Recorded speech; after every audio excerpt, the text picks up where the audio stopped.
കോട്ടയത്ത് എത്തിയാൽ ചിലവ് കുറച്ച് താമസിക്കാൻ പറ്റിയ റെയിൽവേയുടെ ഡോർമെട്രിയെ പറ്റി ഒന്ന് പരിചയപ്പെട്ടാലോ? ഇവിടെ ആകെ 2 റൂമുകളാണുള്ളത്. ഇത് റൂം നമ്പർ 2, ഇത് റൂം നമ്പർ 1. അത് കഴിഞ്ഞാൽ പിന്നെ ഡോർമെട്രീസ് ആണ്. 5 ബെഡുകളാണ് ഇവിടെ ആകെയുള്ളത്. ഇതിൻ്റെ ചാർജസ് ആണ് ഇവിടെ കൊടുത്തിട്ടുള്ളത്. AC ഡബിൾ ബെഡ്റൂമിൻ്റെ 12 മണിക്കൂർ 24 മണിക്കൂറിൻ്റെ പൈസയും, അതുപോലെ തന്നെ നോൺ AC ഡബിൾ ബെഡ്റൂമിൻ്റെ പൈസയും, അതുപോലെ തന്നെ ഡോർമെട്രീൻ്റെ 12 മണിക്കൂർ 24 മണിക്കൂറിൻ്റെ പൈസയും ഇവിടെ കാണാം. ഡോർമെട്രിയുടെ അകത്തേക്ക് കയറി കഴിഞ്ഞാൽ ക്യാബിൻ ടൈപ്പിലാണ് ഡോർമെട്രിയൊക്കെ വരുന്നത്.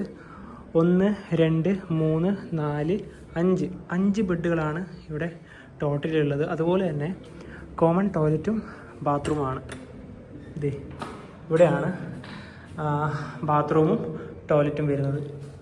ബെഡിൻ്റെ ഭാഗത്തേക്ക് പോവുകയാണെങ്കിൽ ഞങ്ങളുടേത് 3ഉം 4ഉം ആണ്. അതിലിതാ സിംഗിൾ ബെഡാണ്, ബെഡ്ഷീറ്റ് ഉണ്ട്, പില്ലോ ഉണ്ട്. പില്ലോ കവർ വരെ ഫ്രഷാണ് കേട്ടോ. ഇപ്പോൾ ഇവർ ഇവിടെ കൊണ്ടുവന്ന് തന്നതാണ്. പിന്നെ ഇത് നോൺ AC ഡോർമെറ്ററി ആയതുകൊണ്ട് ഇവിടെ ഓരോരോ ക്യാബിൻ ഉള്ളവർക്കും ഫാൻ ഇവിടെ കൊടുക്കുന്നുണ്ട്. പിന്നെ ഇവിടെ കർട്ടനും കാര്യങ്ങളൊക്കെ ഉണ്ട്. ചാർജ് ചെയ്യാനുള്ള ചാർജിങ് പോയിൻറ്റും അവിടെയുണ്ട്. പിന്നെ ലോക്ക്, അതായത് നമുക്ക് ബാഗൊക്കെ ഉണ്ടെങ്കിൽ ഇവിടെ, അതായത് രാത്രിക്കൊക്കെ സ്റ്റേ ആണെങ്കിൽ ഇവിടെ തന്നെ വെച്ച് കിടക്കേണ്ടി വരും. വേറെ ലോക്കറോ കാര്യങ്ങളോ ഒന്നും തന്നെ ഇല്ല. പിന്നെ പ്രൈവസീൻ്റെ കാര്യം പറയുമ്പോൾ ആകെ ഇത്ര മാത്രമേ ഉള്ളൂ.